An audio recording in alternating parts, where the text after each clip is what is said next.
ஹரியானாவில் 25 லட்சம் வாக்குகள் திருடப்பட்டதாக மக்களவை எதிர்க்கட்சித் தலைவர் ராகுல் காந்தி வைத்த குற்றச்சாட்டை பாஜக மறுத்துள்ளது.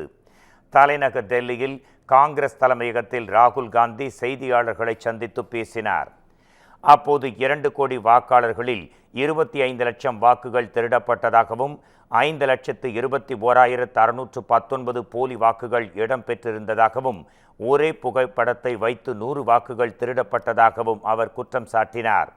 அது மட்டுமின்றி ஒரே முகவரியில் 500 வாக்காளர்கள் உள்ளதாகவும் உத்தரப்பிரதேசம், ஹரியானாவில் ஒரே நபர் வாக்களித்துள்ளதாகவும் மோசடி நடைபெற்றுள்ளதாக கூறிய ராகுல், நாடு முழுவதும் வாக்கு திருட்டு பெரிய பிரச்சனையாக மாறி வருவதாகவும் கூறினார்.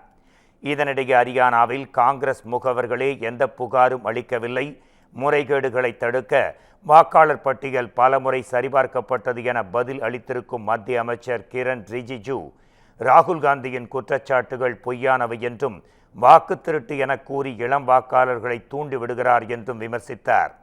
தனது பலவீனங்களை மறைக்க மின்னணு வாக்குப்பதிவு இயந்திரங்கள் மீது ராகுல் காந்தி பழி போடுவதாகவும் கிரண் ரிஜிஜு மேலும் தெரிவித்தார்.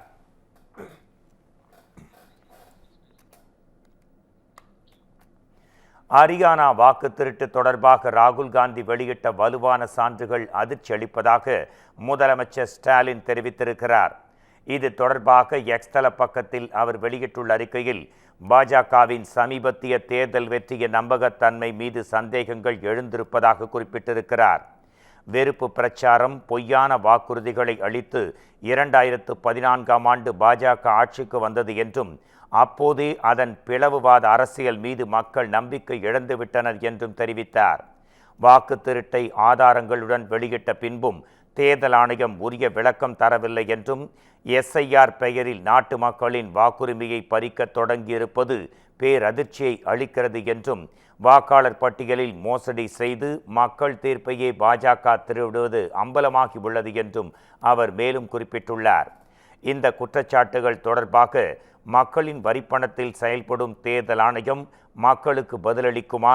இந்தியாவில் ஜனநாயகம் இன்னும் முழுமையாக புதைக்கப்படவில்லை என்ற நம்பிக்கையை உயிர்ப்பிக்குமா என்றும் அவர் கேள்வி எழுப்பியுள்ளார்.